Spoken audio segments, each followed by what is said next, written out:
I share my very eventful birth story. I want to preface this by saying this is my first kid and all labors are different, all births are different. This is just my experience, not to scare any of you first-time moms out there. I had to be induced with my daughter Holland because I had sinus tachycardia.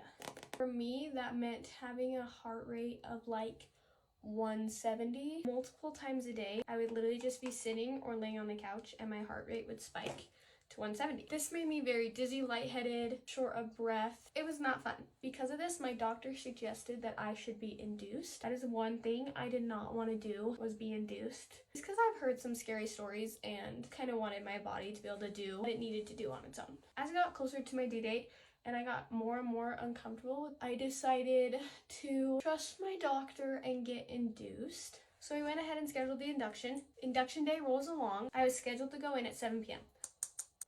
I go in at 7 p.m., get my IV, get my blood drawn. Everything was going great. I was induced with the Foley balloon. I'm not gonna go into what the Foley balloon is. That alone terrified me. They first gave me a Cytotec to soften my cervix. My doctor around 8:30 p.m. inserted the Foley balloon, which is very painful, and then tells me I should be good to go until about 5 a.m., which is when he would expect coming back to remove the balloon.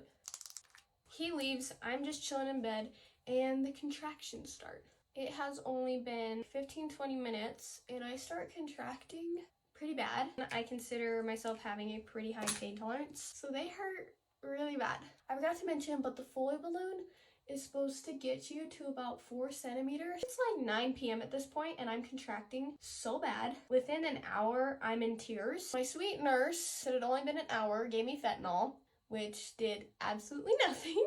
Just made me very sick and start throwing up. So after a little bit longer of this, my husband and my mom finally convinced me to just get the epidural. I was kind of embarrassed because it had only been like an hour and I didn't want to get it too early, but I was in so much pain, I just had to get it. So my anesthesiologist comes within like 15 minutes, gives me the epidural. As soon as I get the epidural, my blood pressure drops and my daughter's heart rate drops. Now all these alarms are going off and I have nurses running into my room. They put me on all fours, rip out the Foley balloon, giving me medication, moving me around, putting an oxygen mask on me. I was this close to getting a C-section, but finally they get us both to just like level out. I finally was able to lay back on my back. Now my nurse checked me and I was at a 4. I was at a 4 centimeters, which is what I was supposed to be at 5 a.m. and it was 10 p.m. So she calls my doctor, he comes in and breaks my water. At this point, I have my epidural. I'm chilling. I'm like, sweet, that was the worst of it.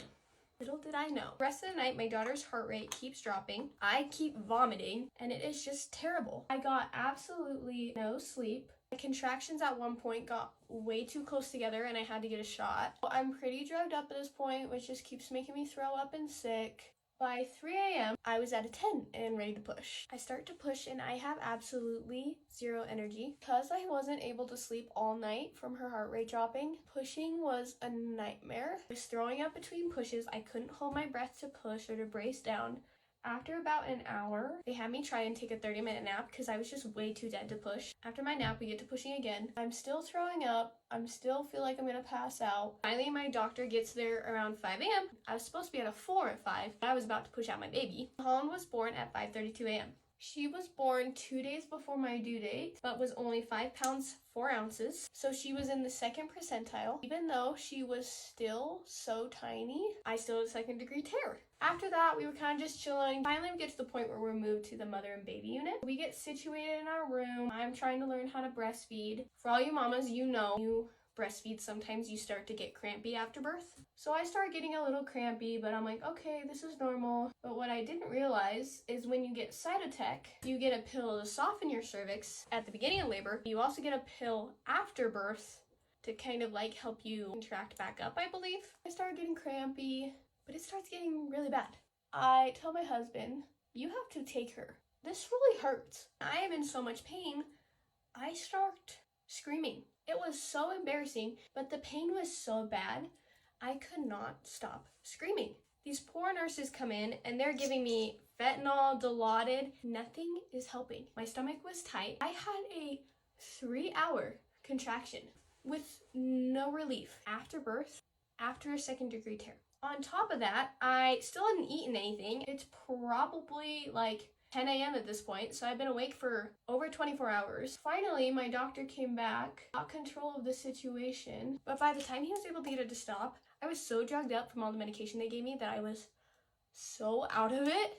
My daughter's healthy, I'm healthy. That's all that matters. Again, this story is not to scare any of you expecting moms. Some people's inductions go so seamlessly and so perfect, and I'm so happy for anyone who has such a positive experience with it. Me personally, I will never get induced again, and I'm a little traumatized to have another kid, but it's okay. I love you guys so much. Thanks for watching.